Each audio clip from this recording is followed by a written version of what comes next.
Hey everyone, Miss Hood here. So this is our first bit of notes that we'll be taking during our distance learning time together, and I wanted to give you notes that were clear and examples that were easy to follow. So we're going to take a little bit of notes today and then go through two examples to help us learn how to solve to find the solution for a system of equations by graphing. So there's three different ways that we can find the solution to a system of equations, but we're going to start by the graphing method.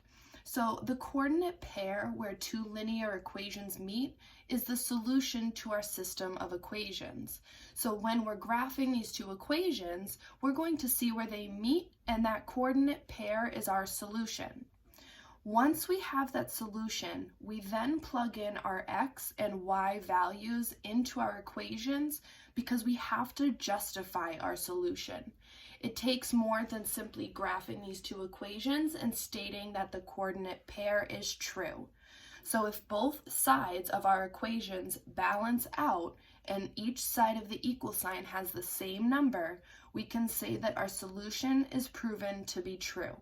So I want you to take a minute or two to pause and write down the main points of information and go back if you have to before we start our examples. So our first example is going to be with these two linear equations. So to go over briefly how to graph a linear equation, the first thing that we always do is start at our y-intercept, which is in the place of b for our equation. So the number that we're going to start at for our first equation is positive 6. So on my graph, I'll put my first point up here at positive 6. Then we move over to our slope, and we move based off of m. So I usually like to think m move, so m is our slope. So our slope in this equation is -1/2. So our rise is -1, which means we'll go down 1, and then over to the right 2.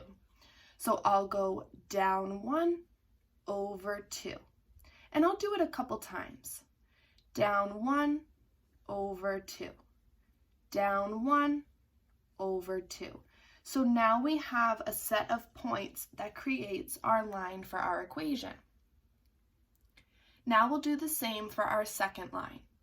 We start at our value of b, which is -2. So I'll put my first point down here at -2. Now our slope is positive 5, 6. So my rise is 5 and my run is 6. So from that intercept, I'll go up 5, 1, 2, 3, 4, 5, and over 6. 1, 2, 3, 4, 5, 6. And as we notice, this point I place for our second equation also lies at the same point for our first equation. So as we look here, this is the solution to our system of equations. Now we have to put that pair together in an x and y coordinate pair. Our x value here on our x-axis is positive 6, and our y value is up 1, 2, 3. So the solution to this system of equations is 6 and 3. But like I stated before, we have to prove that this solution is true. So if we're saying that x is 6 and y is 3 for the solution to our system of equations, we must plug in 6 anywhere we see x, and we must plug in 3 for anywhere we see y. So let's do that for our first equation. I have y equals -1/2 x plus 6. We're stating that y is 3 and that x is 6. Now we spent a lot of time solving linear equations in class before we started distance learning, but something that we realized is that when we're multiplying a fraction with a whole number, we can simply divide our denominator and that whole number. Since we know that 2 goes into 6 3 times, Now we multiply 1 times 3 and we get 3. But, and I did this last time, we have to remember that this 1/2 was negative, so this 3 is now negative. We have to make sure that sign follows. So I'm left with a positive 3 on this side, and then I still have to add 6 to my negative 3 on the other side. As we've talked about before, we always like to think of money. So if I am in debt $3 and then I go and make $6, I now have an extra 3.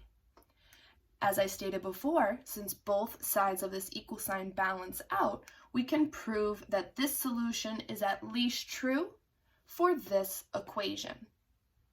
We must prove this to be true for our second equation as well, and then we can say that we're done.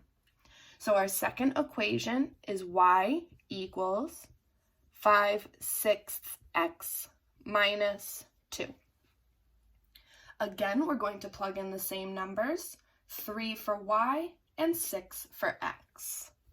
So I now have 3 equals 5/6 times 6 minus 2.